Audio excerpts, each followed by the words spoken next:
안녕하십니까. 산업안전을 강의하는 최윤정입니다. 이번 시간은 유해위험 방지 계획서에 대해서 다시 한번 정리하도록 하겠습니다. 역시나 실기에도 잘 나오는 중요한 내용입니다. 자, 유해위험 방지 계획서의 작성 제출. 사업주는 다음 각호의 어느 하나에 해당하는 경우에는 유해위험 방지 계획서를 작성하여 역시나 고용노동부령으로 정하는 바에 따라 어디에 제출해요? 고용노동부 장관에게 제출하고 심사를 받습니다. 다만 사업주 중 산업재해 발생률 등을 고려하여 고용노동부령으로 정하는 기준에 해당하는 사업주는 유해위험 방지 계획서를 스스로 심사, 그죠? 이렇게 고용노동부에 제출해서 심사를 받는 경우도 있고, 산업재해율을 고려해서 이 회사는 사고가 별로 안 나고 스스로 심사해도 되겠다 하는 경우는 유해위험 방지 계획서를 스스로 심사하고 스스로 심사한 결과서를 작성해서 고용노동부 장관에게 제출하게 되어 있습니다.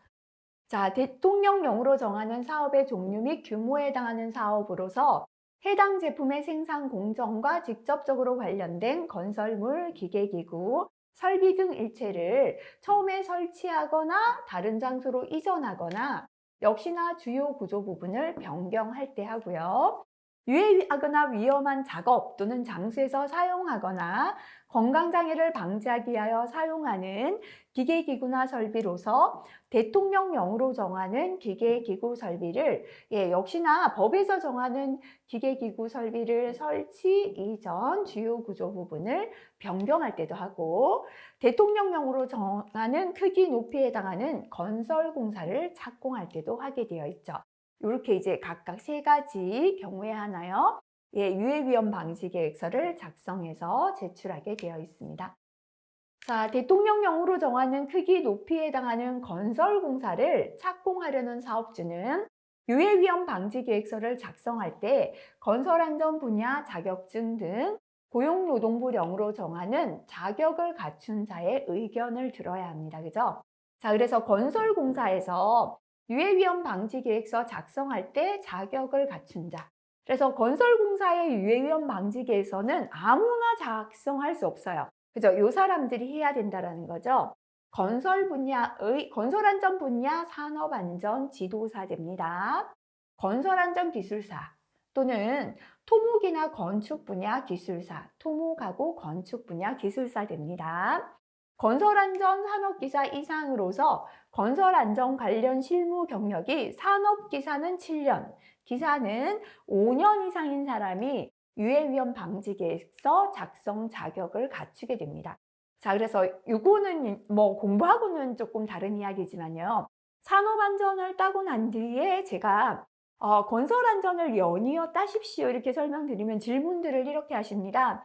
산업안전 기사만으로 건설 현장에 그 안전관리자 선임 되는데 뭐 때문에 건설안전 추가로 따야 됩니까? 할 수 있는데요. 자, 이런 플러스 알파의 자격이 따라가죠. 그죠? 그래서 건설에서 전문적인 뭔가 할 때는 산업안전이 안 되고 건설안전기사, 산업기사 자격증만 쓰이는 경우가 있기 때문에 산업안전 따고 기억이 날 때 연이어 건설안전 따면 내용이 실기 특히나 필답형, 작업형 거의 유사하죠. 굉장히 연이어 공부하기 좋다는 거 이런 거 대비해서 준비해 두시면 좋습니다.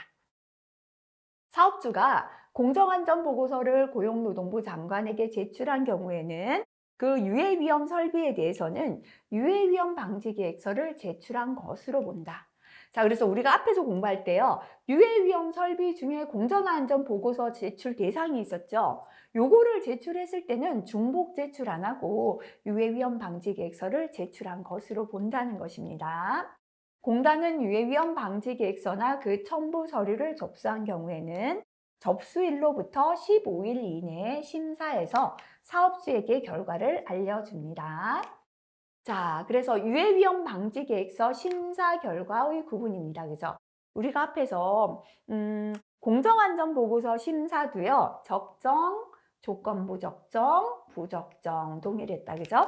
적정은 근로자의 안전복과 복원을 위하여 필요한 조치가 구체적으로 확보되었을 때는 적정입니다.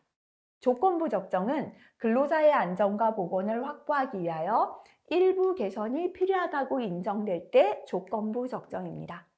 부적정은 기계 설비나 건설물이 심사 기준에 위반되어 공사 착공 시에 중대한 위험 발생의 우려가 있거나 계획에 근본적 결함이 있다고 인정될 때는 부적정. 이렇게 세 가지. 그죠? 요거는 기억하시면 좋겠습니다. 자, 사업주는 스스로 심사하거나 고용노동부 장관이 심사한 유해 위험 방지 계획서와 그 심사 결과서는 사업장에 갖추어 두어야 합니다. 대통령령으로 정하는 크기, 높이에 해당하는 건설공사를 착공하는 사업주로서 유해 위험 방지 계획서 및 그 심사 결과서를 사업장에 갖추어 둔 사업주는 해당 건설공사 공법의 변경 등으로 인하여 그 유해 위험 방지 계획서를 변경할 필요가 있는 경우에는 이를 변경하여 갖추어 두어야 합니다. 변경한 내용을 변경해서 사업장에 갖추어 두어야 된다는 내용입니다. 자, 우리가 공정안전보고서도 그랬지만요. 유해 위험 방지 계획서도 계획대로 현장에서 잘 이행하고 있는가 확인한다는 내용입니다. 2번 보겠습니다. 유해 위험 방지 계획서의 작성 제출 대상 외의 법에서 정한 부분, 부분 단서에 따른 사업주는 고용노동부령으로 정하는 바에 따라 유해 위험 방지 계획서 이행에 관하여 스스로 확인해야 합니다. 다만 해당 건설공사 중에 근로자가 사망하거나 또는 사망한 경우에는 고용노동부령으로 정하는 바에 따라 유해 위험 방지 계획서 이행에 관하여 고용노동부 장관의 확인을 받도록 되어 있다. 그죠? 자, 그 다음 고용노동부 장관은 유해 위험 방지 계획서 확인 결과 유해 위험 방지 계획서대로 유해 위험 방지를 위한 조치가 되지 아니하는 경우에는 고용노동부령으로 정하는 바에 따라 시설을 개선하라 또는 사용 중지 또는 작업 중지 등의 필요한 조치를 명할 수 있게 되어 있습니다. 자, 넘어갈게요. 자, 그래서 그렇다면은 유해 위험 방지 계획서 확인하는 사항이다. 그죠?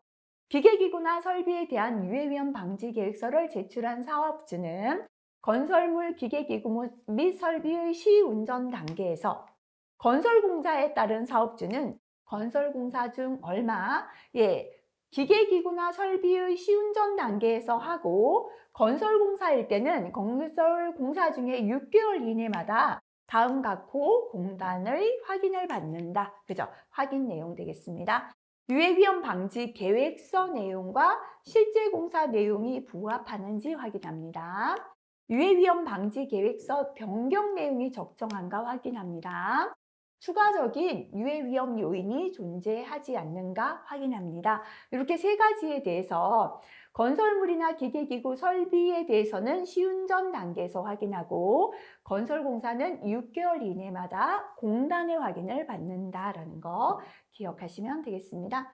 자, 자체 심사나 확인 업체. 그러니까 회사에서 자체적으로 심사하고 확인하는 업체의 사업주는 공사 준공 시까지 역시나 똑같은 6개월 이내마다 자체 확인을 해야 하고 공단은 필요한 경우 해당 자체 확인에 관하여 지도 조언할 수 있습니다.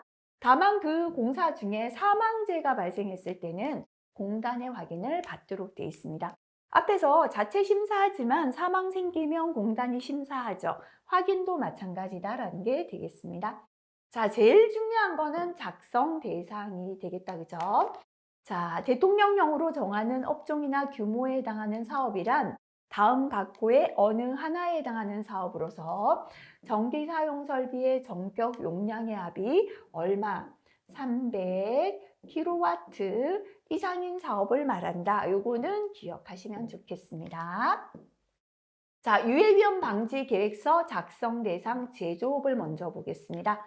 일단 암기하는 거 볼게요. 1차 금속으로 금속 가공 제품과 비금속 광물 제품을 제조했습니다. 그죠? 1차 금속으로 금속 가공 제품, 비금속 광물 제품 제조해서 나무, 화학물질을 섞어서 기계 장비, 자동차 트레일러를 만든다. 그죠?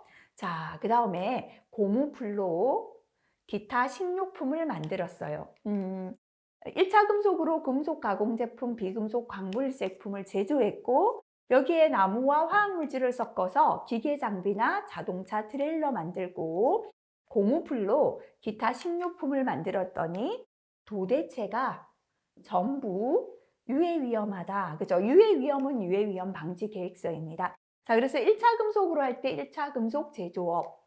뭐를 만든다 그랬습니까? 금속 가공 제품, 비금속 광물 제품 제조한다 했다. 그죠? 근데 금속 가공 제품에서 기계 가구를 제외한다라고 했죠. 자, 예, 여기에 기계 및 장비 제조업 들어가 있기 때문이다. 그죠? 자, 그 다음에 여기 또 가구 제조업이 별도로 빠졌기 때문에 여기서는 제외한다라는 뜻입니다. 자, 이렇게 만들었고요. 그 다음에 여기다 뭐를 섞냐면 나무 화학물질 섞는다 그랬죠. 목재 및 나무 제품 제조업, 화학물질 및 화학 제품 제조업. 자, 화학물질 섞어서 기계 장비, 자동차 트레일러 만들었어요. 기타 기계 및 장비 제조업, 자동차 및 트레일러 제조업. 그죠? 여기까지. 그죠? 1차 금속으로 금속 가공 제품, 비금속 광물 제품 만들고 여기다가 예, 나무와 화학 물질을 섞어서 예, 기계 장비하고 자동차 트레일러를 만들었더니 위험하다라는 거다. 그죠? 자, 그다음에 고무풀로 그랬죠. 그죠? 고무 제품, 플라스틱 제품 제조업. 이걸로는 기타 식료품을 만들었습니다.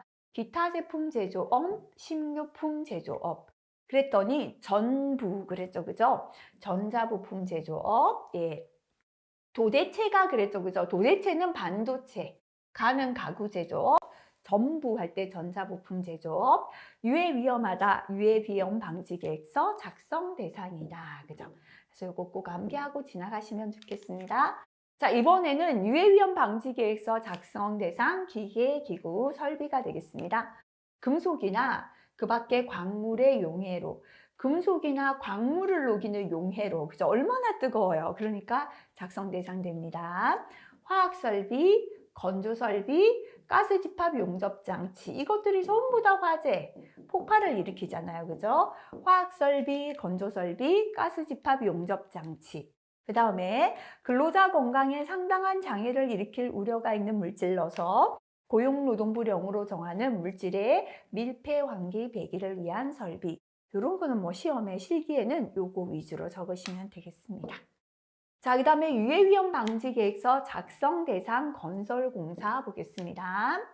다음 항목의 어느 하나에 해당하는 건축물 또는 시설 등의 건설, 개조, 해체 공사가 해당되는데요. 땅 위의 높이죠. 지하 해당 안 되죠. 그래서 실기 적으실 때는 그냥 높이라 하지 마시고 지상 높이가, 높이는 얼마? 31m 이상인 건축물입니다. 연면적이 넓은 건 얼마? 3만 제곱미터, 3만 제곱미터 이렇게 적어도 되겠죠. 그죠? 이상인 건축물. 연면적이 좁은 건 5천 제곱미터 이상인 건축물인데요. 사람이 많이 들어가는 시설이다 그랬죠. 그죠? 실기에선 이런 거 빼버리면 되고요. 필기 대비해서 공연장 같은 문화 집회 시설. 근데 이 중에 전시장, 동물원, 식물원은 동물, 식물이 많고 전시하는 그림이 많으니까 요거는 제외하자 그랬습니다.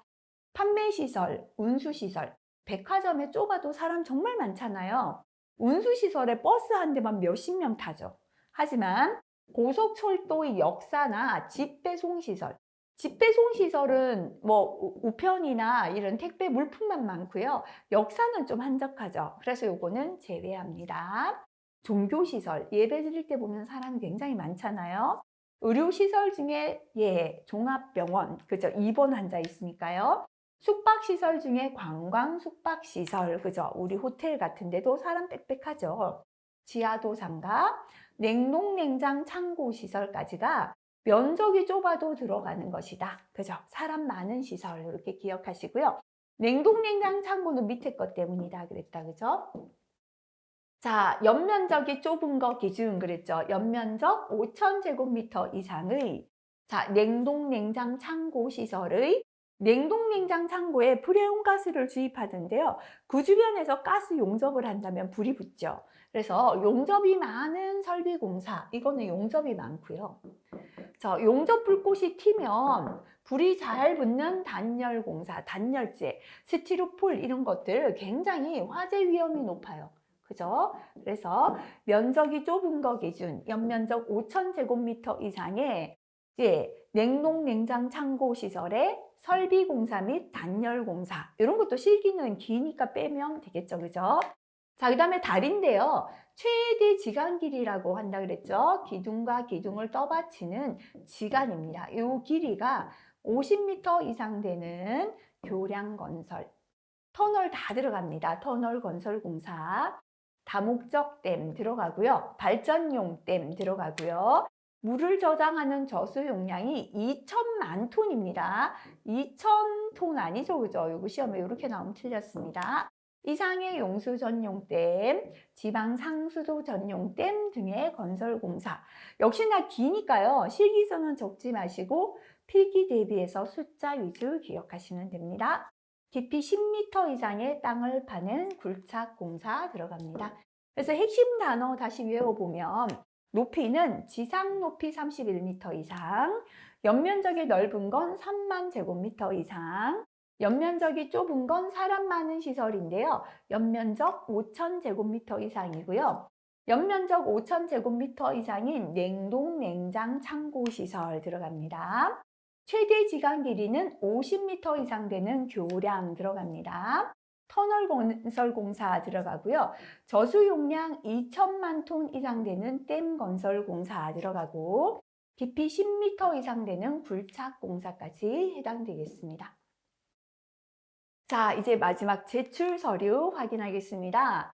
사업주가 제조업 대상 사업, 대상 기계기구 설비에 해당하는 유해위험 방지 계획서를 제출하려면 다음 각호 서류를 첨부해서 해당 작업 시작 며칠 전까지, 15일 전까지 이렇게 세부적일 때는 어디에 제출합니까? 공단에 두부를 제출한다. 그죠? 이렇게 세부적인 제출은 공단에 한다라고 했습니다.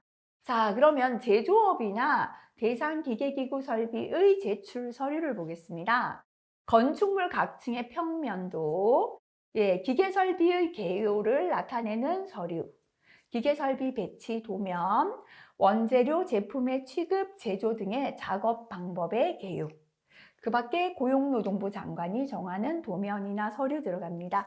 각 층 평면도, 기계설비 개요를 나타내는 서류, 기계설비 배치 도면, 제조 등 작업 방법 개요 들어갑니다. 그죠? 자, 그 다음에 대상 기계기구 설비, 요거는 제조업이고요. 기계기구 설비에 첨부하는 서류는 설치 장소의 개요를 나타내는 서류, 설비의 도면이 들어가겠습니다. 자, 요거는 이제 우리가 대상 기계기구 설비나 제조업 대상 사업은 작업 시작 15일 전까지 공단에 제출을 합니다. 그러나 이번에는 건설공사 보겠습니다. 사업주가 건설공사에 해당하는 유해위험 방지 계획서를 제출하려면 건설공사 유해위험 방지 계획서 다음 각호 서류를 첨부하여 해당 공사의 언제까지, 착공 전날, 이게 다르죠, 그죠? 역시나 공단에 두부를 제출하게 되어 있습니다. 이 경우 해당 공사가 건설기술진흥법에 따른 안전관리 계획을 수립해야 하는 건설공사에 해당하는 경우는 유해위험 방지 계획서와 안전관리 계획서를 통합해서 작성한 서류를 제출할 수 있습니다. 자, 그래서 유해위험 방지 계획서 첨부 서류인데요. 건설공사가 되겠습니다. 자, 크게는 두 가지죠, 그죠? 대략적인 공사에 대한 설명이죠. 공사 개요 및 안전보건 관리 계획, 어떻게 관리하겠다는 굵직한 계획이에요. 두 번째는 작업공사 종류별 유해위험 방지 계획, 세부적인 계획이다 보시면 되겠죠. 자, 그래서 공사 개요 및 안전보건 관리 계획의 내용 볼게요. 공사 개요서, 공사 현장의 주변 현황, 주변과의 관계를 나타내는 도면, 건설물 사용 기계 설비 등의 배치를 나타내는 도면, 자, 그 다음에 전체 공정표, 산업안전보건관리비 사용계획, 안전관리 조직표, 재발생 위험 시의 연락 및 대피 방법이 들어갑니다. 자, 그래서 요런 세부적인 내용은요, 필기 대비해서 달달 암기하시지 마시고, 공사를 설명하니까 공사 개요서, 주변 현황이나 관계 나타내는 도면 들어가고, 건설물이나 기계 설비 배치 도면 들어가고, 공정표 들어가고, 굵직한 안전보건관리 계획이니까 돈을 사용하는 산업안전보건관리비 사용계획, 조직을 구성하는 안전관리 조직표, 비상시에 연락 대피 방법 들어간다. 그죠? 그리고 세부적으로는 작업공사 종류별 유해위험 방지 계획이 들어간다. 이렇게 기억하시면 되겠습니다. 자, 나머지 뭐 이런 내용들은 참고로 넘어가셔도 큰 문제 없습니다. 자, 이렇게 한번 정리하고요. 자, 핵심 요약에서 유해위험 방지 계획서 시험 대비해서 꼭 알아야 될 내용만 정리해 놨습니다. 그죠? 그래서 전체적으로 한번 읽어보시고요. 이번 시간 요 핵심 요약에 있는 내용들 다시 한번 마무리 정리하시면 좋겠습니다. 이번 시간 여기까지 정리하겠습니다. 수고하셨습니다.